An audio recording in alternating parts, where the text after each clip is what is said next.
This PowerPoint is going to discuss organizing your presentation. So once you have some of your materials that you're going to use to support your topic and actually write your speech, how do you sit down and actually write the speech? How do you organize it into main points, subpoints, etc.? So there are two types of outlines. I'm going to put one on this slide and one on the next. The first type of outline is called a word phrase approach. This is the type of outline that you're going to use to deliver your speech, because it's arranged like an outline. You can see that we have Roman numerals, we have letters, numbers, everything is indented correctly, but each thing only has 2 or 3 or 4 or 5 words next to it, right? A couple words or a short phrase to kind of remind you of what comes next. What we're looking for in the outline that you're going to actually turn in is a full sentence outline. This is the outline that you are going to type up almost like a paper, word for word, and you can see that we still have the outline format with the Roman numerals, etc. The main points are the same as they were in the word phrase approach, but you are going to write out word for word what you're going to say in the speech.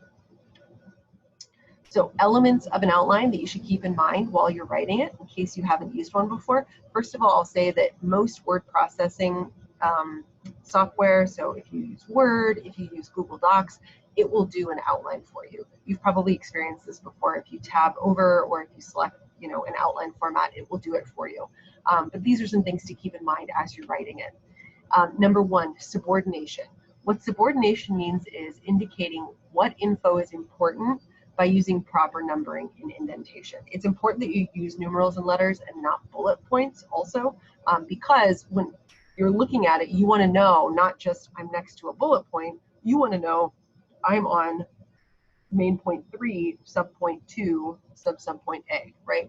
It helps keep us in order so we can tell where we are in the speech, so it's important to use those. But subordination, I always think of it as stair stepping. So they both start with S, subordination and stair stepping. It basically means that when you go to the next subpoint, you're going to indent so that we know what's important. So here's an example of subordination. If you look, you can see that stair stepping pattern below main topic, subtopic level 1, subtopic level 2, and you can see it looks like stair steps, right? So it's important that everything is not just all on the same horizontal line when you're writing it. The other element of outlining that you should be aware of is division. When you're using subpoints and subpoints, it's important that you use at least 2. You can use more than that. You can use 3 if you want. Sometimes you can even use 4.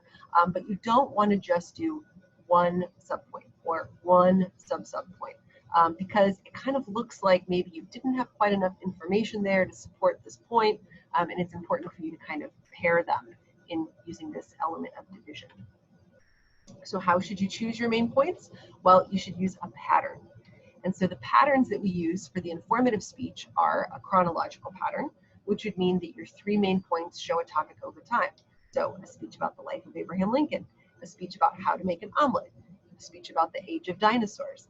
Those are all over time. An omelet is 5 minutes. The life of Abraham Lincoln is, 50 or 60 years. The age of the dinosaurs is millennia, but you can see that those are still chronological. So if I was going to do a speech about how to make an omelet, I would say, yes, chronological, because my first main point is going to be buy eggs. My second main point is going to be cracking eggs and mixing them. And my third main point is going to be cooking them in a pan. You can see that those go in order. You may want to use the topical pattern though. The topical pattern is when you use 2 or more main points that are related to a single topic, but they're not related to each other. So for example, types of dog breeds. If my speech is going to be about types of dog breeds, and my 3 main points are pit bulls, golden retrievers, and black labs, those 3 things don't really have anything to do with each other, but they are all types of dog breeds. Same thing with Christmas in different countries. This is an informative speech that I saw one time. This person talked about traditions of celebrating Christmas in Mexico, in France, and in the United States. So those things, again, not necessarily related to each other, but interesting points on their own related to Christmas.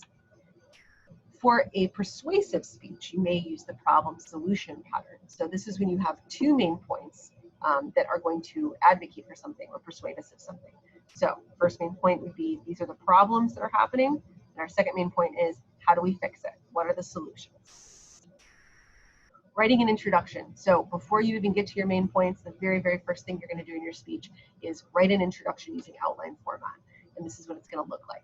Your A point, which is going to be your very first point there in that introduction, is your attention getter. That's when you gain the audience's attention. Use a quotation, use a fact, use a joke, use a visual aid, anything that you want that is going to get the audience to listen.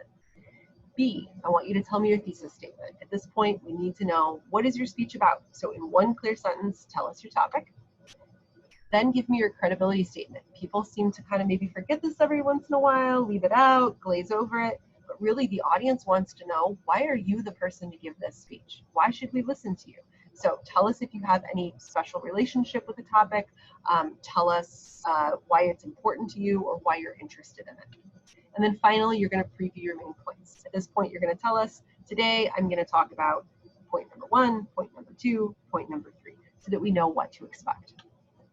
Similarly, in a conclusion, you're going to first summarize your main points, tell us what we just listened to, and then finally end with a memorable close. It's really cool if you can refer back to your attention getter, right? Maybe you had the beginning of a great quote and then you end with that quote or a similar quote.